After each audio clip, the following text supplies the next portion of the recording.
Yo, what is up, everybody? Welcome back to What's the Dillies podcast. I've probably scuffed this episode like 5 times in a row. But you know what? We keep persevering and we come to the finish line. What's up? We're coming into 2021 in 2 days. That's crazy. So I came out here. I'm at Totara Park right now, and I just want to reflect on the year and reflect on the podcast and just give you insight as to why I did this, why I do what I do, and you know, what are my hopes for this? Because I feel like, well, I asked on Instagram, right? I posted an Instagram story asking you what you wanted to know, and I had viewer questions lined up to answer, but I realized that I just didn't really want to answer them. Like, I feel like I could save those questions for a guest instead and just make a well-structured answer with not just my own opinion but their opinion as well, and I feel like that'd be way more help than just me being like, yo, this is what I do.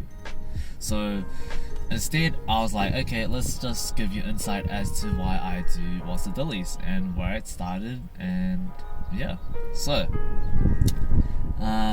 I started What's the Dillies podcast because at the start of 2020 I was super isolated and I wanted an excuse to work with my friends and just to make contact with people again, to just be social again, right?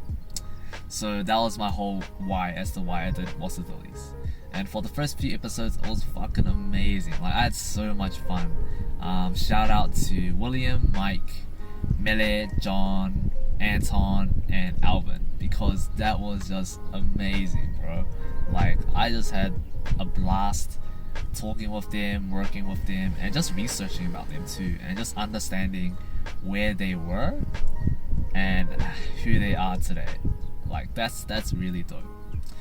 And so my why kind of got fulfilled by the end of season 1 part 1, right? Because after, well, I think like 7 episodes, I was like, sweet, you know, I'm like social again, I don't really need to do this anymore. And then my why was fulfilled and I just kind of stopped. But then when I started picking up breakdance, hot topic, breakdance, no, sorry, my bad. And I started picking up breaking again, right? When I started b-boying again, and I started researching back on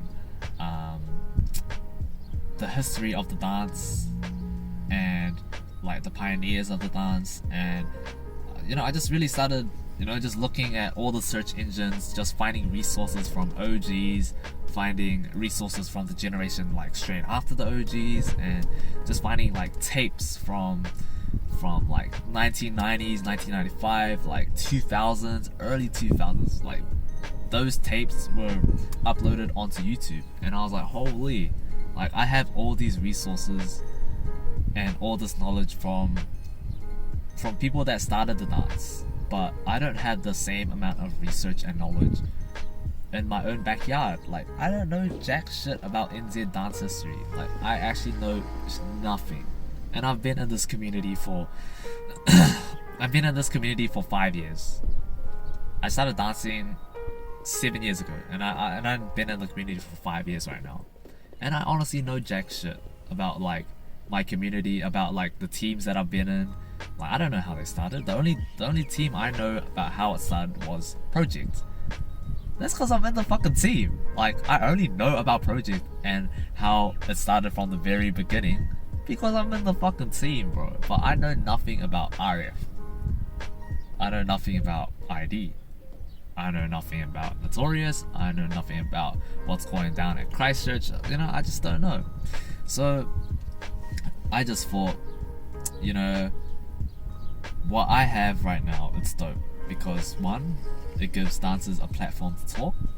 And I feel like dancers, you know, they don't really get that platform. They have a platform to perform, but they don't have a platform to say, yo, what's up? Like, this is what happens when you get screwed over at a gig. Or this is my experience with this crew. This is my experience with dance. This is my experience with, you know, working with this agency, or, you know, whatever it may be. Like, this is just my experience. You know, this is how I started, and this is knowledge.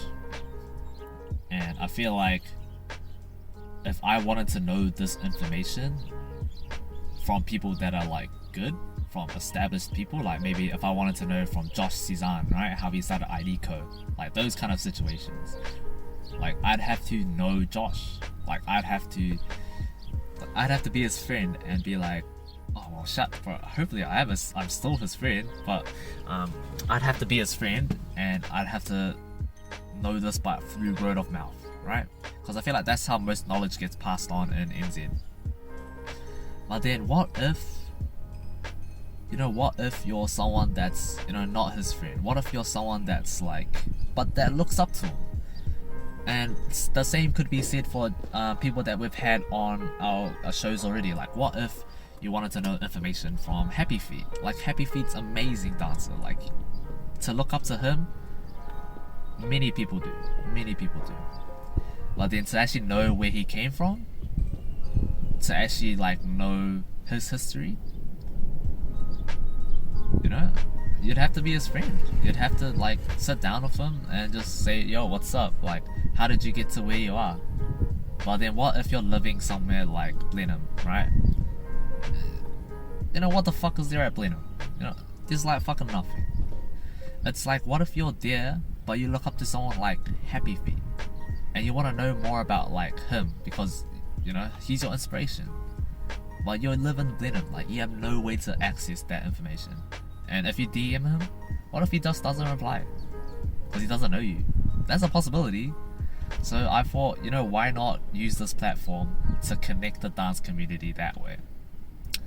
Why not use this platform to document at least the generation that I have right now, so that in the future, if there's future generations that, they just want to know where dance started, they could at least come to this. They want to know how Project Team started, they can come back to this. They wanted to know, how this dancer that they look up to, that they relate to, like if they relate to someone like Mele, there's someone that really wants to help out the community but they don't know how, but they look up to someone like Mele. They could look back at Mele's podcast and be like, oh, so this is how she thinks, this is how she did it, how can I do the same? And that's my why right now for why I do What's the Dillies. And yeah, hopefully, I don't know where this is going, but I just hope that sometime in the future people really fuck with it.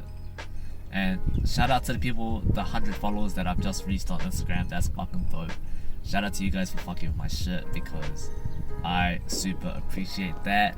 It's awesome to know that at least if at least one person is like, yo, what you're doing is dope, that gives you enough energy to just keep pushing forward. Obviously you have that self-drive yourself because that's why you started it. Whoa, that's not a self-drive yourself. But obviously you have that inner motivation, right?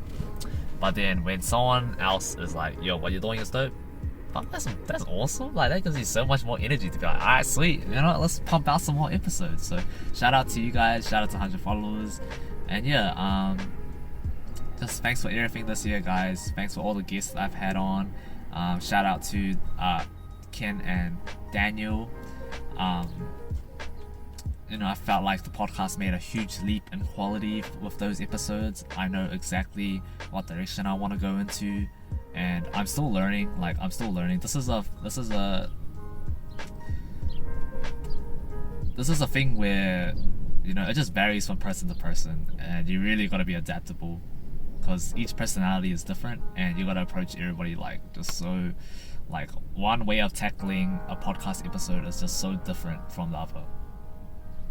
Even though the base structure might be the same, where you're just thinking about questions to ask them, based on their personality, it could be way different. But yeah, that's pretty much it for me today.